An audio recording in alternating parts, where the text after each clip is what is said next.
Video hii inaonesha aina za uchawi au aina ya uchawi au matambiko ya nguvu za giza ambao kazi yake kubwa ni kumfunga mtu kiroho.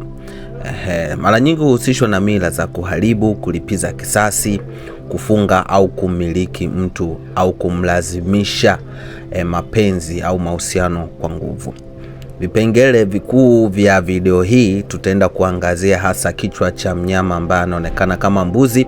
Kichwa hiki pia kimechorwa michoro mieupe ambayo inaonyesha taswira ya mwanadamu na hutumika kama madhabahu ya kafara au kitovu cha nguvu za giza. Yaani hapo ndipo kitovu cha hizo nguvu zinapotokea kuelekea kwa mlengwa.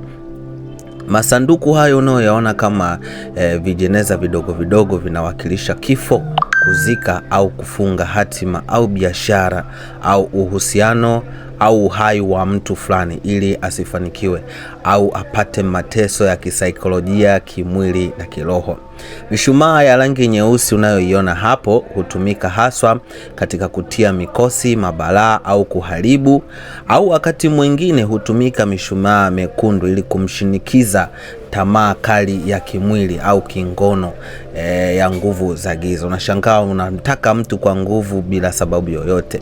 Lakini mchanga pia unaoona hapo unatokana na mchanga wa makaburini ambao huwekwa juu kwa ajili ya kuweka nguvu za ardhi zinazotumiwa kumfunga mtu au kumtawala mtu zenye nguvu hasi, pamoja na damu ambayo inatokana na kafara iliyochinjwa hapo.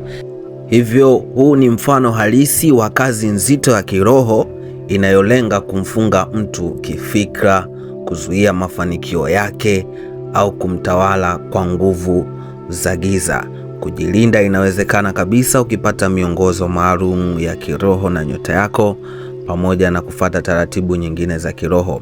Kwa huduma za ana kwa ana, wasiliana nasi kupitia namba 07630037 mwisho 50. Na kama unataka soft copy ya mwongozo wa nyota yako au bidhaa maalum za kujitakasa za ulinzi kama bracelet, perfume maalum, mafusho na dawa maalum za kuondoa mikosi na nuksi na kusafisha nyumba na biashara yako, unaweza tukatutafuta kupitia hiyo namba tulioisema hapo kupitia WhatsApp. Mimi naitwa Dr. Mwanga, nikutakie siku njema, nuru ya mwanga iangaze maisha yako.